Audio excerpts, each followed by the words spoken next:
Hola, señora Metsola. Muchas gracias por estar con nosotros hoy en Televisión Española. Gracias por invitarme. Llegan las elecciones europeas, quedan 100 días, y según el último Eurobarómetro, la mitad de los europeos se interesan por esas elecciones, y eso es una buena noticia. Pero en España, 6 de cada 10 personas no saben cuándo se celebran. ¿No es eso preocupante? Por eso he venido.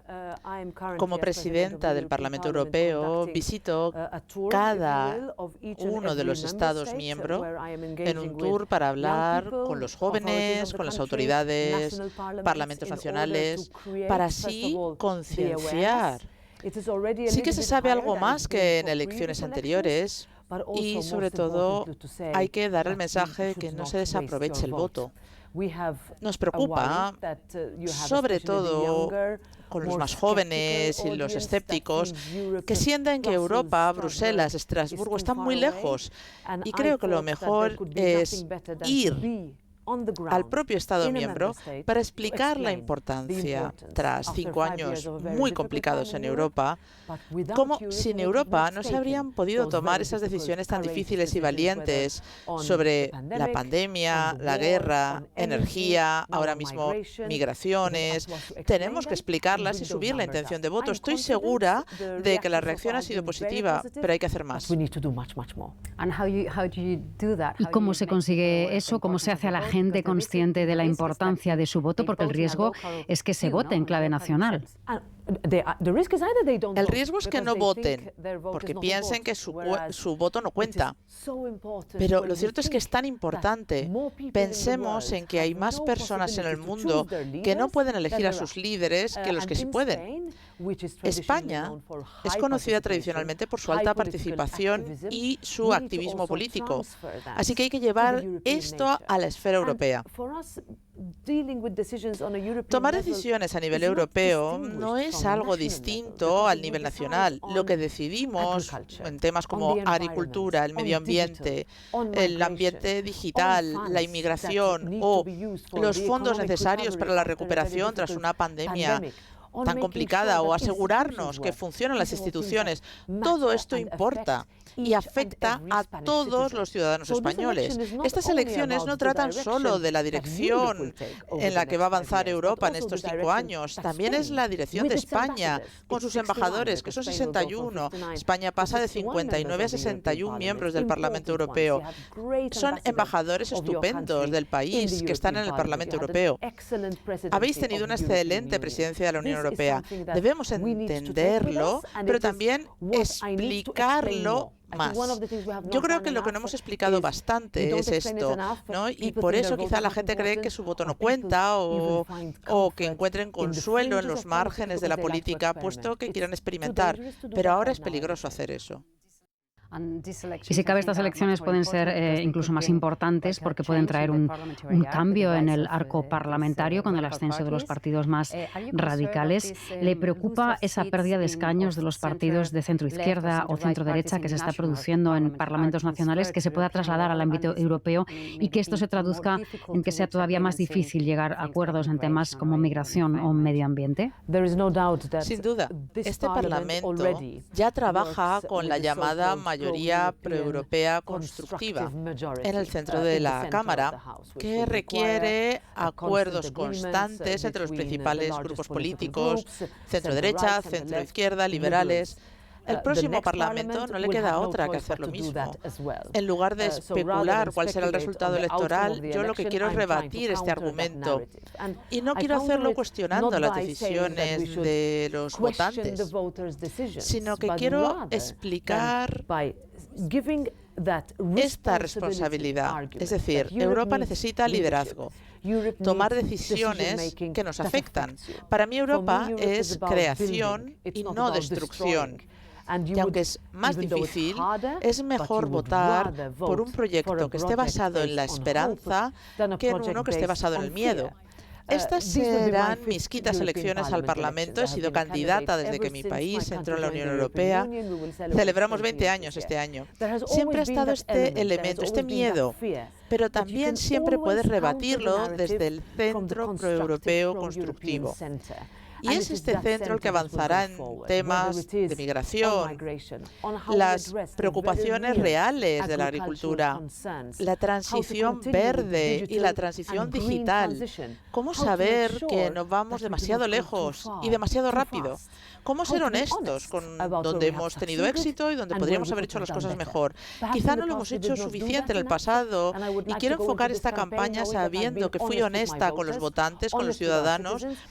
Y lo mismo le pasa a muchos de los candidatos al Parlamento Europeo, miembros actuales y futuros. Y hablando de acuerdos o de unanimidad, ¿cree que es posible la pérdida de la unanimidad con respecto a Ucrania si se produce esa fragmentación? Me habría preocupado aún más esta pregunta hace unos 2 años.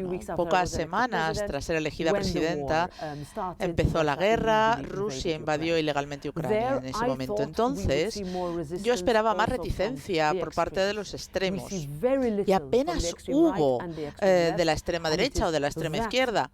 Este optimismo cauto es el que me anima a pensar que seguiremos con una amplia mayoría a favor de Ucrania en el Parlamento Europeo. Lo hemos visto, resolución tras resolución. Sabemos que, bueno, hay una guerra en nuestro continente, que hay que trabajar en temas como la ampliación. Sobre todo en España es un debate clave, ¿no?, que hace que Europa sea más fuerte, más segura. La gente quiere sentirse segura. Y también tenemos que ser conscientes de que hay europeos luchando en este continente por nuestros valores, luchando contra un régimen autoritario expansionista. Y esto nos une y seguirá haciéndolo. Yo, si pudiera mirar al futuro, yo tengo esperanza, porque lo veo en las campañas. Seguiremos así, combatiendo la desinformación, la propaganda. La rebatiremos. Sí, pero esas diferencias entre la extrema derecha y la izquierda son mayores en temas como, por ejemplo, el medio ambiente, teniendo en cuenta las protestas de los agricultores en estas pasadas semanas. ¿Cómo se puede mantener ese equilibrio entre la sostenibilidad y la rentabilidad? Porque en eso sí que no están de acuerdo. Para mí, la transición verde que defendemos, pilar de la economía y de la política, no es posible sin el apoyo de la gente. Y cuando hablo de la gente, hablo de los jóvenes, que nos están pidiendo, lógicamente, que hagamos frente a la emergencia climática.